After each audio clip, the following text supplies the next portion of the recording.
Kiyini kibi kijjukirwa malima, kinyolo kibi kijjukirwa ku mikolo. Bassebo ne bannyabo kinyegenjenge kyangalabi kikuzinyisa ku buko. Ate era ayita n'emmandwa y'amanya kyerya. Kalifa aleka kalifa ekitooke kirekawo ekiteme. Bannange sigenda kwezaalira kirinzita ng'omwana gw'ekitooke. Abalugera balutuusa nti najja nankumbi naye kaakano nsigazza muyini. Abaganda baakali olumanyo buli ajja nti nkonge wuuyo.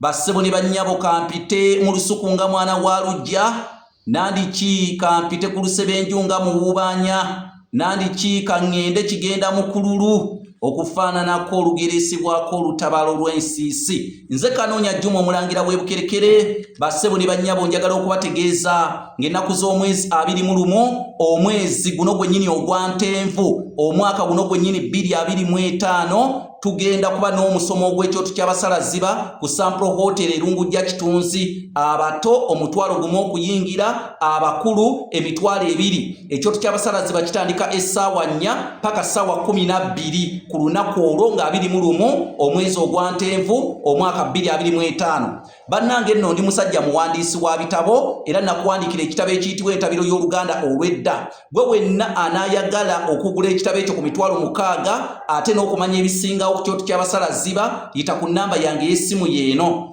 Airtel 075M4769 075M4769. Bassebo ne bannyabo sirinzekka, ndi ne munywanyi wange naye olwaliro ennaku z'omwezi 7 omwezi gwa Ntenvu gwa 12 olunaku lwa wangu lunaku lwa Sande omwaka 2025. Ndi ne munywanyi wange kabeeko naye obubaka bw'abasulayo mu kaseera kano. Omukulu Mpagi weva mu kikanga kimenyese omanya ate ne vivi bwe livaako enso ng'omuggo batema. So ng'ekimanje bwe kita ebadde ensuwa nga lujjo. Kale n'abalungi baffe njagala nange okubategeeza nti bw'obanga onoolya munnange ebisoboye eby'omwaka tolinda mufunza kubaaluuka, ositukiramu. Mu kaseera nga kano njagala okubategeeza nti nange agenze okunnyanjula nga nteredde, kubanga nteredde bubya ate entalanda eterera ku Kamukungwe. Wewa Munnabusiro Saava Bosa Musisi Nserenganyi Kawonawo omulasange yesengule 2022. Nga era bulijjo omutunzi teyeganya kusumulula bwe kiri. Bino byafuuka byankomeredde nga lubale wa Nabuzaana era nkalakkalira nga nsiba janzi mbayisaamu nti nga mbategeeza nawandiika ebitabo byemulaba emabegaawo. Olulasange kiba kya mitwalo 10, olulimi Oluganda n'ebigunjiddwa ku mulembe Omutebi kya mitwalo 3, efumbekero ly'ebisoko bya Ssengule 2022 kya mitwalo 3, waliwo na kino Bassekabaka b'ensi muwawa kya mitwalo 3, waliwo ne kino ekiyitibwa Enjogera z'Abaganda n'engero ensonge mu buziba. Bino byefunira ku mitwalo 25 byonna ng'oyita ku ssimu 078M599343. Ate era n'ekirala essimu eyo bw'onoogyekwatangirira Nkolo Nakambi ejja kukuyamba okumanya ebikwata ku nteekateeka y'ekyoto ky'abasalaziba ekigenda okubeera ku ennaku z'omwezi 21 ogw'e12 y'Entenvu guno gwe tulimu gwennyini wano ku Sampro Hotel Erungujja mu Kitunzi. Ita ku ssimu eyo 079M599343. Leero mu kanyomero kaffe lindirira neŋŋamba nti kambanyonyole ekisooka ekigamba nti enju okubanga eya Mugoggo Essenyi. Mugoggo Essenyi. Mugoggo ono yaani? Mugoggo ono ayogerwako yali mwami mukukunavu naye yabeeranga kkoba oluberyeberye, yabeeranga kkoba Mukyagwe. Kati ekiseera kyatuuka nga bw'omanyi obusenze muguma bwe gukongontereranga okola ki? Ng'osongola.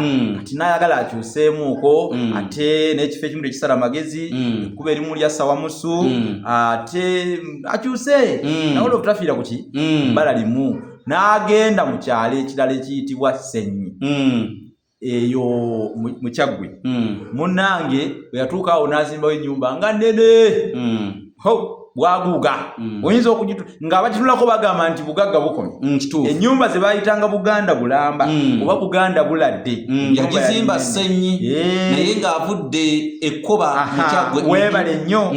Kati ennyumba eno yagisako emiryango kigambibwa emiryango gyali 9 egy'ennyumba eyo kyali tekirabikangako amazima ga Katonda mu Buganda yonna nga mulimu ennyumba erina emiryango 9 ate nga nnene bwekyo bwaguuga nga bwe yali kituufu ne bamutendereza nnyo ne batuga buli kifuuse kya bulambuzi wali era buli yajjanga ng'ayagala yeerolere ku nnyumba ey'emiryango 9 kati ne bakijjamu ekisoko baga nti Kanoonya yazimba ennyumba ennene eringa katono nnyo era ennyumba eyo bagikazaako lya namiryango bagitumya ddala ennamiryango n'ekitundu we yali kwe kukiyita namiryango ekyaggwe ate era tunaanyumyanga ekigambo ekyo kyava ku miryango giri 9 weewaawo kati